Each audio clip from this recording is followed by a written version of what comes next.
And so I didn't really know what to expect, but being prior military, I was hoping for the best.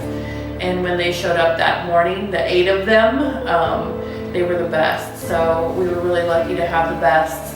And I remember Captain Baxter jumping in and jumping on the forklift, and then at the end of the day going, we need more bodies. And it was just funny that it took 8 guys, the same work as me and Eric were doing in the warehouse.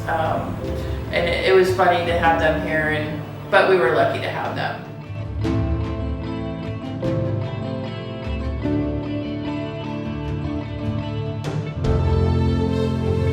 Okay, hi, I'm Master Sergeant Eric Bailey. Been with the program here since April of last year, and I'm also now a full-time employee here. Once I come out of uniform, I'll be an employee for Helping Hands. And to say that we felt overwhelmed would be an understatement. When we first got here and we started taking on all the tasks that were needed to feed the community, we knew right off the bat, within hours, that we needed more support.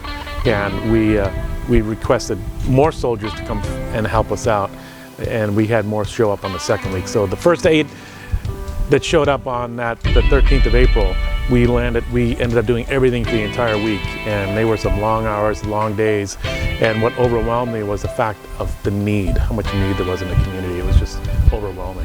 Yeah. Different types of interactions with them, with the community. There's a lot of funny stories, and people would think not so funny stories. But I think the most impactful is watching them grow. Someone had a wedding here, same guys have had babies. We've seen soldiers come and go and on to new and better things and new jobs, and really just kind of watching them grow as they've been here for so long. That's been really nice. I've seen so many promotions happen, re-enlistments. They really just feel like family. So I think, my favorite one was when Dr. Gates was here giving out his coin and talking to them and having the general here and things like that. But I think overall the experience of just becoming family with them, I think, is what really hits me the most.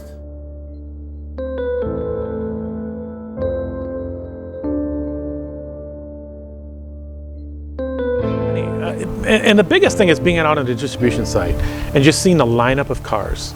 To me, that's the most impactful. I can't say one specific instance because there's so many.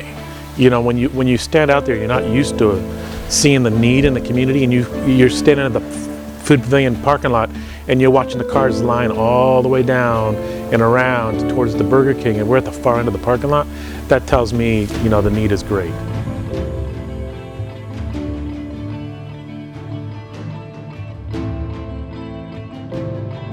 I think about that a lot, and I think about Helping Hands in general. If we would have had to at some point close, or we would have had to allow Concrete in Hamilton and Alger and Anacortes to close, we wouldn't have been able to have the food, the 7 million pounds that came through here in 2020. We wouldn't have had the ability to move that type of food into the community without them.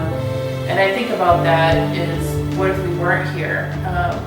When you look at 2% of our funding comes from the government and 90% comes from the public, you think about, well, what happens if something happened to the public and we didn't have that support? And so I think about that too, is on days they're not here, we're closed. And I can't really fathom what it would be like without them, because we had to have them. So just like the community had to have Helping Hands be able to manage this type of load for the year. And so it's hard for me to imagine without them. I think we would have had to stay just at Food Pavilion, and I think the lines would have gone all the way down Highway 20, and I think that the need would have been there. It just would have been a lot harder.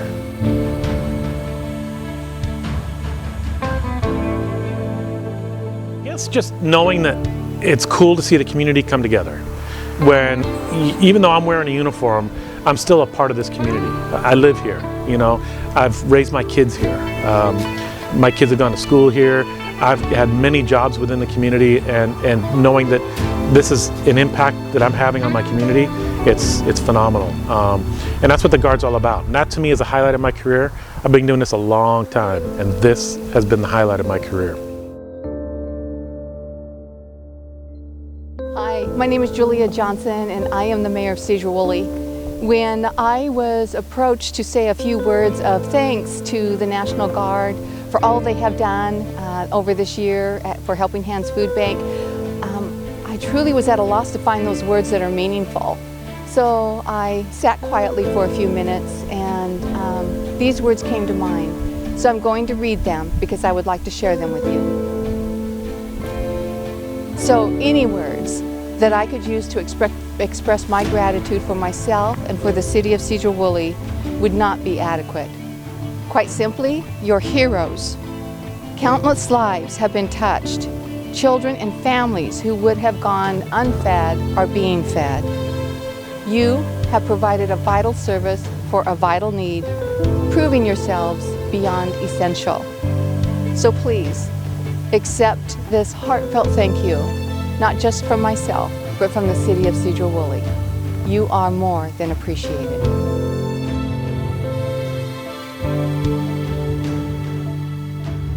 As a community, we say thank you, and your family. And when we talk about I am helping hands, well, the National Guard is definitely helping hands. So thank you for all that you guys have done.